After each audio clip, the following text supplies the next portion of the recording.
Hello दोस्तों, welcome back to the channel. I hope आप सभी अच्छे होंगे। जैसा कि हमने पिछली वीडियो में पढ़ा है, कुछ फिजिक्स के चैप्टर्स लिए हैं, कुछ जो है राजनीति के लिए हैं, इंडियन पॉलिटिक्स के। तो आज जो बारी है, आज वो बारी है साइंस जीके में बायोलॉजी की। बायोलॉजी से भी बहुत सारे क्वेश्चन पूछे जाते हैं, क्योंकि बायोलॉजी हो गया, इन्वायरमेंटल साइंस हो गया, फिजिक्स केमिस्ट्री, इनसे काफ़ी हद तक क्वेश्चन पूछे जाते हैं। तो आप किसी भी एग्ज़ाम्स में लो तो बायोलॉजी का एक अच्छा खासा वेटेज रहता है। तो बायोलॉजी में पढ़ने को बहुत कुछ है, लेकिन हम बायोलॉजी को डिफरेंट डिफरेंट पार्ट्स में पढ़ेंगे। ठीक है, पहले हम मानव शरीर से ही शुरू करते हैं। मानव शरीर के तंत्रों के बारे में पहले जान लेते हैं, उसके बाद जो है बाकी के जो टॉपिक्स हैं उनको क्लियर करेंगे। वैसे पढ़ने को तो बहुत कुछ है, लेकिन आपको सिर्फ उतना पढ़ना है जो आपके लिए हेल्पफुल हो, यूज़फुल हो। ठीक है, मेहनत तो देखो गधा भी करता है ना, लेकिन घोड़े जैसा तो नहीं बन पाता। ठीक है, तो हमें घोड़े की तरह मेहनत करनी है। तो हम अगर अभी आप इस वीडियो में नए हैं तो प्लीज़ वीडियो को लाइक शेयर करना, और नए हैं तो चैनल पे प्लीज़ वीडियो को सब्सक्राइब भी करना। और वीडियो शुरू करते हैं। मानव शरीर के तंत्र। देखो, मानव शरीर के तंत्र को हमने 4 भागों में डिवाइड किया है। ठीक है, पहला है पाचन तंत्र, ठीक है, जो डाइजेस्टिव सिस्टम होता है। दूसरा है श्वसन तंत्र, ठीक है। तीसरा है तंत्रिका तंत्र। चौथा है रक्त परिसंचरण तंत्र। हमारा जो मस्तिष्क आता है वो तंत्रिका तंत्र के अंतर्गत आता है। ठीक है, फिर है रक्त परिसंचरण तंत्र। ये 4 तंत्रों में हमने डिवाइड किया है। लेकिन जो आज का हमारा टॉपिक होने वाला है वो है पाचन तंत्र, डाइजेस्टिव सिस्टम। ठीक है, तो मानव शरीर में जो है डाइजेस्टिव सिस्टम बहुत लंबी प्रोसेस है। ठीक है, अगर मैं आपको फ़ोटो के ज़रिए बताना चाहूँ, इंसान के मुंह से लेके पेट में आँत तक, ठीक है, माना यहाँ पे कोई खाने का टुकड़ा है। ठीक है, वो सबसे पहले किधर जाएगा? सबसे पहले इंसान उसको क्या करेगा? मुंह में डालेगा। ठीक है, यहाँ से खाने का टुकड़ा लिया उसने, जो इधर मुख से होते हुए, ग्रास नली से होते हुए पहले आमाशय में गया। यहाँ पे इधर यकृत से आने वाली पित्त रस से मिला, उसके बाद इधर छोटी आंत में गया, अग्न्याशय, छोटी आंत, फिर बड़ी आंत में होते हुए इधर से बाहर से होते यहाँ पेनिस से बाहर हो गया। ठीक है, यानी कि इतनी लंबी प्रोसेस है। करीब 10 से 12 मीटर के आसपास की जो हमारी पाचन तंत्र की जो प्रक्रिया होती है, उसकी टोटल लेंथ जो है वो 10 से 12 मीटर के आसपास होता है। तो इतनी बड़ी प्रक्रिया में हमारा भोजन किस किस क्षेत्र से जाता है, हम उस बारे में भी चर्चा करेंगे। ठीक है, तो सबसे पहले बात आती है मुंह में। ठीक है, तो मुंह में जो है ना लार होता है। लार जो हमारे खाने में क्या करता है? स्टार्च का पाचन करता है। ठीक है, ये बहुत इंपॉर्टेंट हो जाता है, बहुत ही इंपॉर्टेंट क्वेश्चन होता है कि लार में कौन सा एंजाइम होता है। ठीक है, लार में कौन सा एंजाइम होता है? टाइलिन नामक एंजाइम होता है। ठीक है, टाइलिन, अगर मैं इधर लिखूँ टायोलिन, ठीक है, टाइलिन नामक एंजाइम होता है, जो क्या करता है? जो स्टार्च का पाचन करता है। ठीक है, जो शर्करा होता है उसका पाचन करता है। उसमें क्या करता है? वो मांड को माल्टोज में कन्वर्ट कर देता है।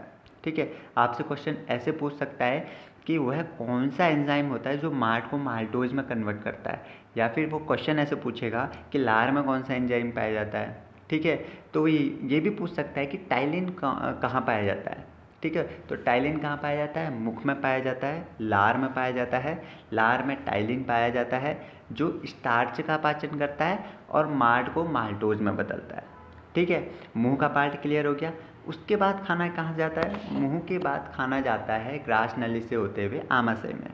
ठीक है, आमाशय से भी बहुत इंपॉर्टेंट क्वेश्चन आ जाता है। जैसे खाने में उपस्थित प्रोटीन का पाचन आमाशय में होता है। ठीक है, क्वेश्चन ये आएगा कि खाने में उपस्थित प्रोटीन का पाचन कहाँ होता है, तो उस समय आपने आंसर करना है कि खाने में उपस्थित प्रोटीन का पाचन आमाशय में होता है। ठीक है, इसकी जो दीवार होती है, जो आमाशय की जो दीवार होती है, वहाँ होती है ग्रेस्टिक ग्रंथियाँ। ठीक है, ग्रेस्टिक जो ग्रंथियाँ होती है, जिनको हम जठर ग्रंथियाँ कहते हैं, वो क्या करते हैं? ग्रेस्टिक रस का सावन करती हैं। ठीक है, यानी कि वो ग्रेस्टिक रस को निकालती है। और उस ग्रेस्टिक रस में क्या क्या होता है? ग्रेस्टिक रस में होता है HCl होता है, पेप्सिन होता है और रेनिन होता है। ठीक है, HCl एक अम्ल है जिसको हम हाइड्रोक्लोरिक एसिड बोलते हैं, हाइड्रोक्लोरिक अम्ल बोलते हैं। पेप्सिन और रेनिन 2 तरीके के क्या हैं? एंजाइम हैं। ठीक है, जो प्रोटीन को पेप्टोन्स में बदलने, कन्वर्ट करने का काम करते हैं। ठीक है, यहाँ से इंपॉर्टेंट क्वेश्चन देख लो। खाने में उपस्थित प्रोटीन का पाचन कहाँ होता है? आमाशय में होता है। आमाशय में कौन सी ग्रंथियाँ पाई जाती हैं? तो ग्रेस्टिक ग्रंथियाँ पाई जाती हैं, जिन्हें हम जठर ग्रंथियाँ भी कहते हैं। गैस्ट्रिक ग्रंथियों से क्या निकलता है? गैस्ट्रिक रस निकलता है। या क्वेश्चन ऐसे हो सकता है कि गैस्ट्रिक रस कहाँ से निकलता है, तो वो निकलता है आमाशय में, जठर ग्रंथियों से। गैस्ट्रिक रस से क्या क्या निकलता है? तो HCl निकलता है पहले तो, हाइड्रोक्लोरिक एसिड, और पेप्सिन और रेनिन निकलता है। फिर एक इम्पोर्टेंट क्वेश्चन आ जाता है, वह कौन सा एंजाइम है जो प्रोटीन को पेप्टोन्स में कन्वर्ट करता है? तो वो कौन सा एंजाइम है? वो है पेप्सिन। पेप्सिन एंजाइम क्या करता है? प्रोटीन को पेप्टोन्स में कन्वर्ट करता है। ठीक है, आमाशय भी क्लियर है, मुख हो गया, आमाशय हो गया है। इसके बाद है हमारा यकृत। ठीक है, सबसे बड़ी ग्रंथि जो होती है वो यकृत होती है। ठीक है, मानव शरीर में जो सबसे बड़ी ग्रंथि मानी जाती है वो यकृत ग्रंथि मानी जाती है। ठीक है, यह क्या करती है? पित्त रस का स्रावण करती है, यानी कि पित्त रस का स्रावण करती है। और यूरिया का निर्माण करता है हमारा कौन? यकृत। हमारा लीवर क्या करता है? यूरिया का निर्माण करता है। पित्त रस का निर्माण कहाँ होता है? पित्ताशय में होता है। ठीक है, अगर मैं आपको इधर पे दिखाऊं, देखो यह है आमाशय। ठीक है, ये वाला पार्ट है आमाशय। इसकी दीवारों में क्या होता है? इसकी दीवारों में होता है गैस्ट्रिक ग्रंथियाँ, यानी कि जठर ग्रंथियाँ होती हैं। ठीक है, उससे क्या निकलता है? गैस्ट्रिक रस निकलता है। अभी हम बात कर रहे हैं यकृत की। यकृत होता है ये क्या करता है? ये यूरिया का निर्माण करता है। ठीक है, और पित्त रस का स्रावण करता है। इस पित्त रस का निर्माण कहाँ होता है? इस पित्त रस का निर्माण इधर पे जो ये ब्लू कलर की थैली दिख रही है ना, ग्रीन कलर की, इस पित्ताशय में इस पित्त रस का निर्माण होता है। ठीक है, समझ में आया? पित्त रस का निर्माण पित्ताशय में होता है।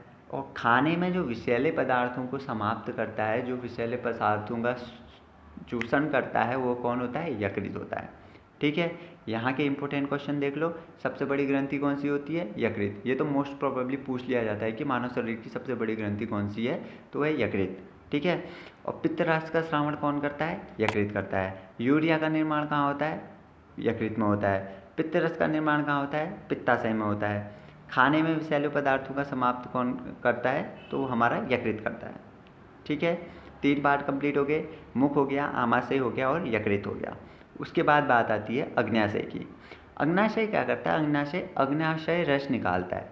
ठीक है, जिसमें ट्रिप्सिन एंजाइम होता है। ट्रिप्सिन एंजाइम क्या करता है? जो आमाशय में हमने प्रोटीन को पेप्टोन्स में बदला था, ठीक है, पेप्सिन एंजाइम के जरिए उस पेप्टोन्स को क्या करता है? अमीनो अम्ल में कन्वर्ट कर देता है। समझ में आ रहा है? जो आमाशय में हमने प्रोटीन को पेप्टोन्स में कन्वर्ट किया था, उस पेप्टोन्स को ये अमीनो अम्ल में कन्वर्ट कर देता है। कौन? अग्न्याशय रस।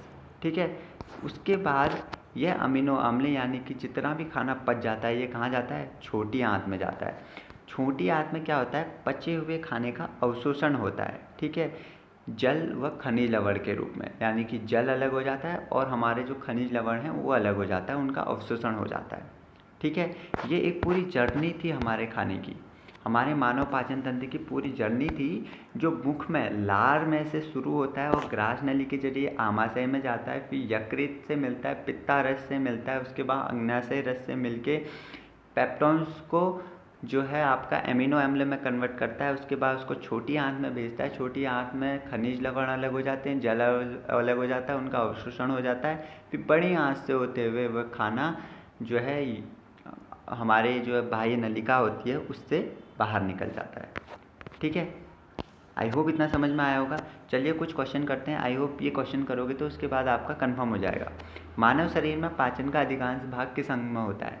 ठीक है, मानव शरीर का जो है सबसे अधिक पाचन जो है किस में होता है? हमारी छोटी आंत में होता है। कहने को ही छोटी आंत होती है, लेकिन सबसे ज़्यादा जो है पाचन अधिकांश जो है छोटी आंत में ही होता है। ठीक है, इसका ऑप्शन क्या है?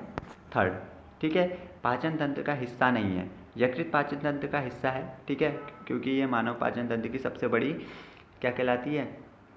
सबसे बड़ी ग्रंथि कहलाती है। पित्ताशय है, पित्त रस निकलता है। ठीक है, कॉर्निया आँख में होती है, और आँत हमारी छोटी आँत बड़ी आँत दोनों पाचन तंत्र का हिस्सा है। यानी कि पाचन तंत्र का हिस्सा कौन सा नहीं है? कार्निया, क्योंकि ये आँख में होती है। ठीक है, अधिकतम पोषक तत्व कहाँ अवशोषित किए जाते हैं? ठीक है, अधिकतम पोषक तत्व कहाँ अवशोषित किए जाते हैं? छोटी आंत में। मैंने बोला ना, जल और लवण में अवशोषित किया जाता है, जल व खनिज लवण में। ठीक है, फिर है लार में कौन सा एंजाइम होता है? बहुत इंपॉर्टेंट क्वेश्चन है ये, तो आप स्टार डबल ट्रिपल 4 स्टार भी लगा दो तो लार में कौन सा एंजाइम पाया जाता है? टाइलिन एंजाइम पाया जाता है। लार किसके पाचन में सहायक होता है? तो लार जो है स्टार्च के पाचन में सहायक होता है। आमाशय में कौन सा अम्ल होता है? आमाशय में HCl होता है, मैंने बोला था हाइड्रोक्लोरिक एसिड होता है। ठीक है। भोजन में विषैले पदार्थों का चूषण कौन करता है? तो भोजन में विषैले पदार्थों का चूषण कौन करता है? यकृत करता है। आई होप आपको ये पाचन तंत्र से संबंधित वीडियो समझ में आई होगी।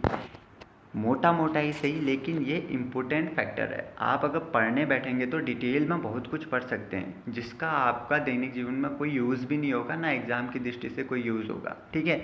तो हमने इम्पोर्टेंट छांट के आपको मानव पाचन तंत्र से ये टॉपिक क्लियर कराया है। आई होप ये वीडियो आपको पसंद आएगी। अगर वीडियो पसंद आती है तो लाइक करना है, अपने ग्रुप में, अपने फ्रेंड सर्कल में इसको शेयर करना है, और अगर आप चैनल पर नए हैं तो प्लीज़ चैनल को सब्सक्राइब करना है। मिलते हैं आपको अगली ऐसे ट्रिकी वीडियो के साथ। बने रहिए हमारे साथ। Thank you for watching the video.